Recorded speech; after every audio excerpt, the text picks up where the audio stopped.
Gereja mau berbuat apa? Inilah yang disebut membaca harapan dan menanggapi harapan itu. Ini ada kebijakan pemerintah, Pak. Nanti bulan Ramadan. Belum lama keluarnya.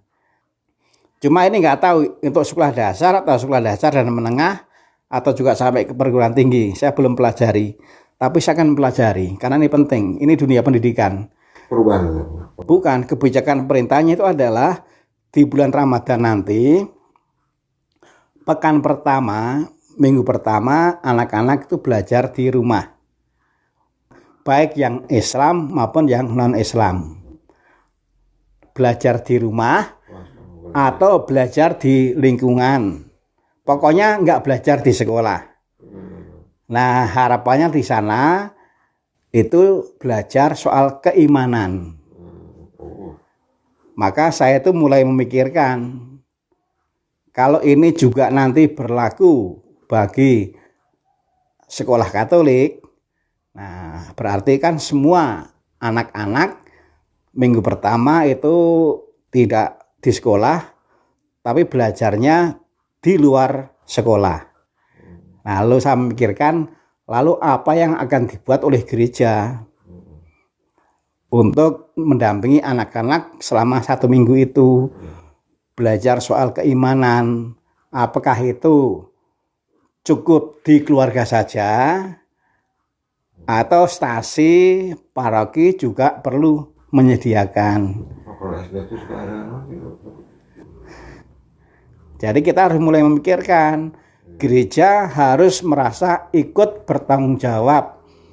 Ketika pekan pertama anak belajarnya di rumah atau di luar rumah, tapi pokoknya tidak sekolah, dan belajarnya soal keimanan selama 1 minggu, bukan 1 hari, 1 minggu. Nah, kalau pakai kacamata kebelan Bapak Suci, kaitannya dengan tahun jubileum, inilah yang disebut dengan kita harus membaca dan menanggapi harapan. Harapan sekolah jelas. Anak disuruh belajar tidak di sekolah. Lalu harapan orang tua juga saya yakin pasti melaksanakan itu. Tapi kan tidak semuanya bisa melaksanakan. Karena mendidik anak di luar sekolah itu kan tidak mudah. Kalau di sekolah itu kan guru yang sebut sudah profesional.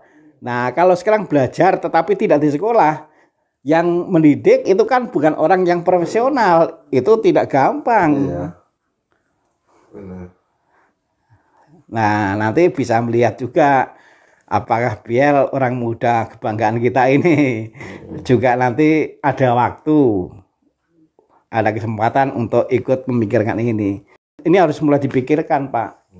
Lalu gereja mau berbuat apa? Inilah yang disebut membaca harapan dan menanggapi harapan itu. Nanti Pak Bun sebagai ketua stasi ikut memperhatikan itulah. Kita harus punya perhatian di bidang yang penting, tak terkecuali bidang pendidikan. Apa yang bisa kita lakukan, apa yang bisa stasi lakukan. Nah, kan bermutu tuh. Itu kegiatan bermutu tuh, pelayanan bermutu.